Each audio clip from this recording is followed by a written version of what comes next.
Today, we are not just telling the story of the Eiffel Tower. We are watching it rise through the real photographs taken during its construction. Images that have existed for more than a century only in black and white, now restored, animated, and brought back to life. Paris, 1886. France is preparing for the 1889 World's Fair, celebrating the French Revolution's centennial. The government launches a competition: design a monument that will prove France's engineering supremacy to the world. Over 100 proposals flood in. Some are absurd: a giant guillotine, a colossal sprinkler system. Others are ambitious but impractical. The real battle emerges between two visions: the Sun Tower's classical granite elegance versus Gustave Eiffel's daring iron lattice. A design considered radical, controversial, impossible. Engineers Maurice Koechlin and Émile Nouguier sketched the concept. Architect Stephen Sauvestre added decorative arches. Eiffel's design offers something revolutionary: a 300-meter iron structure defying everything Paris represents architecturally. On May 12, 1886, Eiffel wins the contract. Paris has no idea what is about to rise above its skyline. February 1887. Before a single rivet is placed, Paris erupts. 47 prominent artists publish a protest letter in Le Temps, calling the tower a metal monstrosity. Guy de Maupassant calls it a ridiculous pyramid of iron ladders. Charles Garnier denounces it as vulgar. The resistance reflects deeper fears. Paris is a city of stone boulevards, classical domes, and Renaissance elegance. This iron tower represents modernity, industry, and change. Everything traditional Paris fears. Eiffel responds with passion. He argues that engineering has its own beauty, that the tower's curves follow mathematical laws of wind resistance. Can one think that because we are engineers, beauty does not preoccupate us? January 1887. Construction begins at Eiffel's Levallois-Perret factory outside Paris. 18,000 individual iron pieces are designed, cut, and pre-drilled with millimeter precision. Industrial prefabrication on unprecedented scale. Each piece is numbered, catalogued, ready to fit together like a massive three-dimensional puzzle requiring minimal on-site adjustment. A Decauville railway system is installed at the Champ de Mars. Small locomotives transport iron pieces from the Seine to the construction site, a triumph of industrial logistics and organization. The foundations prove exceptionally challenging. The tower's 4 legs require massive concrete and masonry bases. On the Seine side legs, engineers use compressed air caissons, descending 15 meters below ground level. Day after day, the construction site transforms. Iron beams suspend in air. Workers climb into the sky. A monument slowly takes shape. Moments most Parisians will never witness, preserved only in sketches and technical drawings. As the tower rises, the real heroes emerge: the workers. Between 150 and 300 men work simultaneously, climbing higher each week. They balance on narrow iron beams with minimal safety equipment, hundreds of meters above Paris. The riveting process is brutally demanding. Rivets are heated to white-hot temperature in portable forges, thrown to catchers, then hammered into place by 4-man teams. Each rivet must be installed while still glowing hot. December 1887.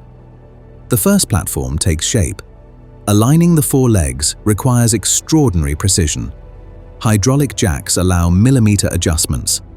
When the temporary supports are removed, the alignment is perfect, a testament to Eiffel's calculations. Remarkably, only 1 worker dies during construction. Eiffel implements advanced safety measures, guardrails, screens, careful supervision.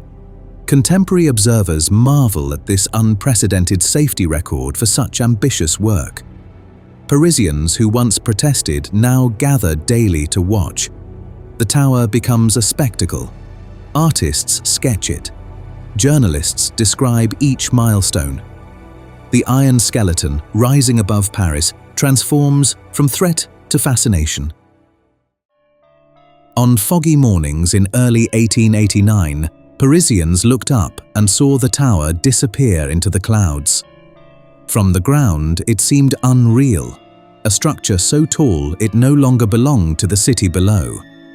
On March 31st, 1889, just 26 months after construction began, the tower was complete. It stands 300 meters tall, the world's tallest structure, surpassing the Washington Monument by over 100 meters. May 6, 1889.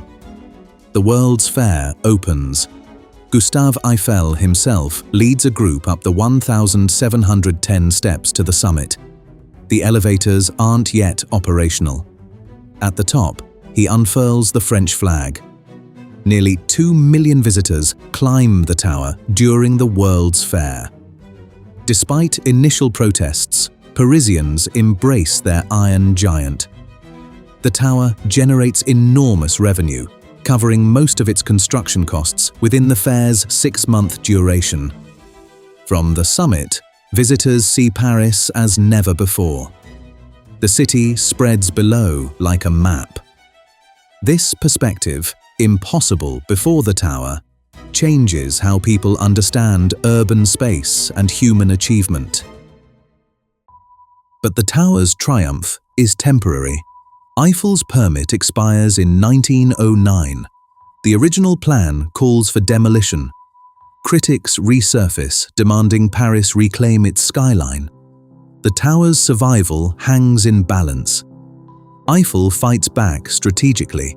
He promotes scientific uses, meteorology, aerodynamics, physics experiments. In 1898, Eugène Ducretet conducts wireless telegraphy experiments. The tower proves valuable for radio communication. World War I saves the tower definitively.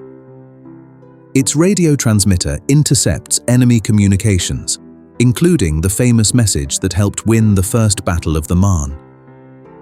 The tower becomes militarily indispensable. After the war, the tower's broadcasting capabilities expand. Radio stations use it for transmission. Its utility transforms it from temporary exhibition structure to permanent infrastructure. Demolition becomes unthinkable. Artists who once rejected the tower begin to celebrate it. Robert Delaunay paints it repeatedly, while Marc Chagall places it in dreamlike scenes. By the 1920s, millions of postcards spread its image worldwide, transforming a former controversy into Paris's defining symbol of modernity. Every 7 years, the Eiffel Tower must be repainted, a demanding process requiring 60 tons of paint and up to 18 months of work. The images we see here were taken during the repainting campaign of 1924, when workers climbed across the iron lattice to protect it from time and weather. Through this continuous care, Eiffel's creation has endured for generations. Today, nearly 7 million people visit annually, making it then world's most visited paid monument. The tower that Maupassant called ridiculous now defines Paris more than any cathedral or palace. The tower evolves with each era. Electric illumination, sparkling lights, colored projections. Each generation reimagines it. Yet its iron skeleton remains unchanged, a permanent testament to 1880s engineering audacity. The tower that was once called a metal monstrosity now defines the image of Paris. Through the photographs of its construction, we're reminded that the greatest landmarks in history often begin as impossible ideas. If you enjoyed this reconstruction of the Eiffel Tower's creation, let me know what other constructions or cities you'd like to see brought to life. Thanks for coming along, and I hope you'll join me again for another walk through time.